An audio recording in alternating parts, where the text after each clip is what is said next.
students, this is day 4 of chapter Electricity and Magnetism, and specific objectives for today's class are electric circuit and good and bad conductors of electricity. In previous class, we have discussed electric current, sources of electricity, a cell, a battery, resistors and symbols of various electrical components. Today we will learn topic number 7.9, electric circuit. We will learn series and parallel circuit. 7.10, good and bad conductors of electricity, and topic number 7.11, safety measures in using electricity. First of all, what is a simple electric circuit? Students, it is a path along which the electric current flows. As you can see on your screen, the wire along which the current is flowing or the path of flow of current is called electric circuit. And the diagram used to represent an electric circuit is called circuit diagram. As you can see that when the switch is in on position, the bulb is glowing. And when it is in off position, the bulb stops glowing. Depending upon the off or on position of the switch, the circuit can be classified as open circuit or closed circuit. Let us understand it with the help of an activity. Children, this is a simple electric circuit between bulb, switch and battery. As you can see, the switch is off or open, the bulb is not glowing. Why so? Because this circuit is incomplete. So this circuit is called, yes, an open circuit. But what will happen if I close this switch? Yes, the bulb starts glowing. Now this circuit is complete. This circuit is called closed circuit. Now let us summarize our topic. Note down these definitions. What is an electric circuit or circuit? The path along which current flows is called a circuit or electric circuit. What about closed circuit? The circuit is said to be closed when current flows through the circuit. And what is an open circuit? The circuit is said to be open when current does not flow through the circuit. As you can see here also, when the switch is in off position or it is open, no current is flowing through it. So it is called open circuit. But when the switch is in on position or when the switch is closed, the current is flowing through the circuit and it is called closed circuit. Now let us move to our next topic. Students, there are two basic ways in which electrical components can be connected in a circuit. These are series and parallel. So depending upon this, there are two types of circuits, series and parallel circuits. Let us learn about them one by one. First of all, there is series circuit. In a series circuit, there is only one path for flow of current. The electrical components such as resistor in this case as shown in the diagram, R stands for resistor, and three resistors are connected end to end, means they are connected in series. So there is only one path for flow of electric current, so we can say that current is the same at every point in the circuit. To understand it further, let us suppose we have three bulbs connected in a series in a circuit. So what will happen if one of the lamp is being removed? Well, the rest of the lamps will not light up because there is only one path for flow of current, and if that path is broken somewhere, the current will not flow and ultimately the rest of the lamps will not glow. Students, take a pause and think. What about the lightning circuits in your house? Do you think they are connected in series? And what will happen if they are connected in series? Well, as I have already explained, in series circuit, current has only one path. So if one of the electrical appliance stops working or becomes faulty, then current will not flow to rest of the electrical appliances and they will also stop working. So how do you think that lights should be connected in our homes and why? Well, to answer this question, let us understand about another type of circuit, that is parallel circuit. Students, in a parallel circuit, there are more than one path for the current to flow. As you can see in the diagram, three resistors are connected parallel to each other. So we can say that current has three different paths to flow in this circuit. So we can say that the total current will be equal to sum of these subcurrents, which means I, which is total current, is equal to I1 plus I2 plus I3. Now let me ask you a simple question. What will happen if one of the lamp connected in a parallel circuit is removed? Well, as I already explained, that in parallel circuit, current flows through different paths. So even though if one of the path is broken, or we can say that one of the lamp is removed, the current will continue to flow through other paths. So the other bulbs will keep on glowing. For this reason, the circuit used in houses for wiring is parallel circuit. Let us now summarize the topic.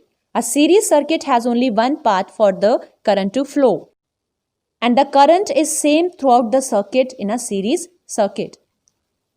Next, a parallel circuit has more than one path for the current to flow, and the current in general is different at different points for a parallel circuit. Let us now read from the book for better understanding. There are two basic ways in which to connect more than two circuit components, that are series and parallel. First, an example of series circuit is shown here. Here we have three resistors labeled R1, R2 and R3 connected in a long chain from one terminal of the battery to the other. The defining characteristic of a series circuit is that there is only one path for the current to flow, as you can see. In this circuit, the current flows in clockwise direction from point 1 to 2 to point 3 to 4 and back around to 1.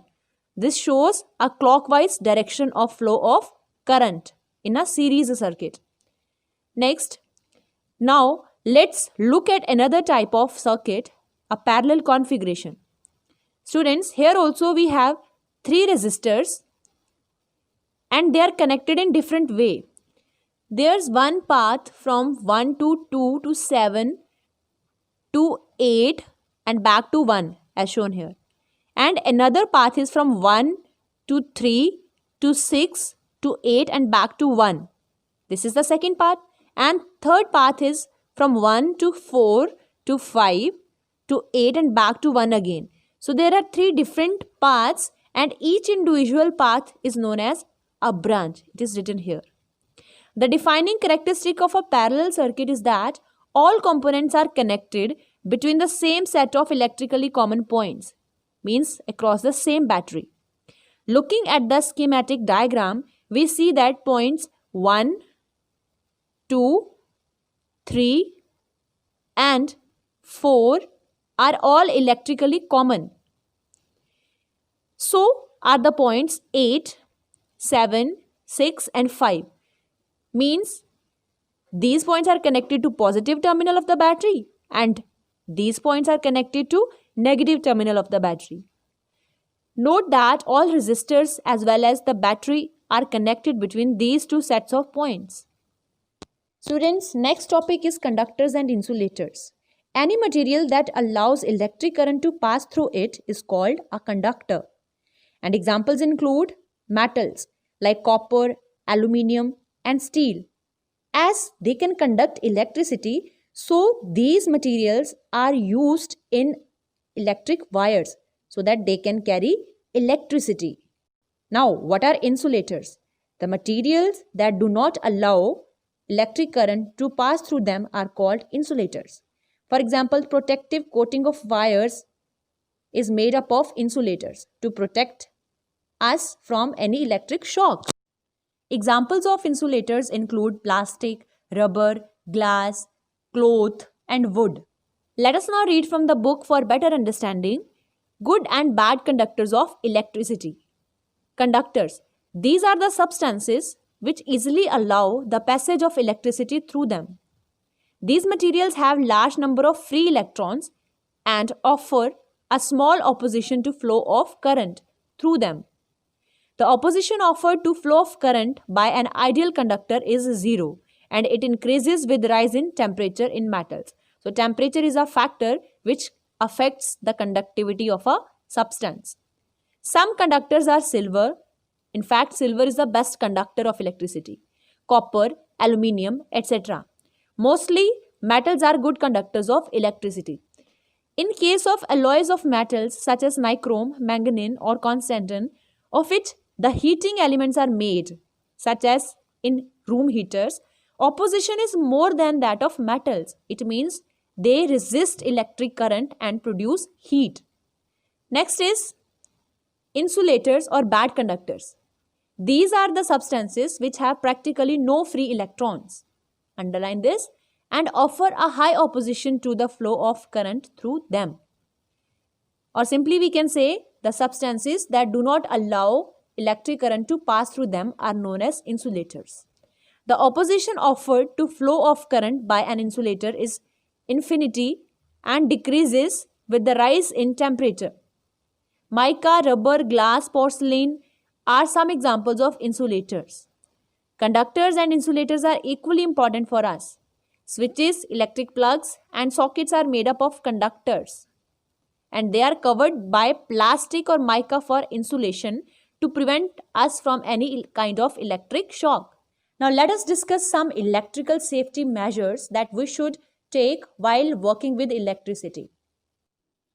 First of all, do not plug a bunch of stuff into one outlet or extension cord because it could damage the electrical system in your house, or even it can cause a fire. Number 2, make sure all electric cords are tucked away neat and tidy because pets might chew on electrical cords and people might trip and fall. Next, don't ever climb the fence around an electrical substations because it has high voltage and it is very dangerous.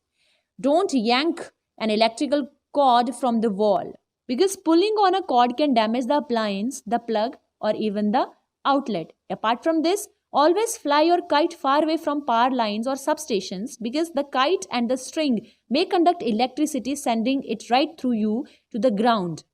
Ask a grown-up or an electrician for help when you need to use something that uses electricity. Do look up and look out for power lines before you climb a tree. The electricity can go right through the tree branch and right through you. Have a grown-up put safety caps on all unused electrical outlets. Remind your parents to watch out for power lines when they are using a ladder, chainsaw, or other outdoor equipment.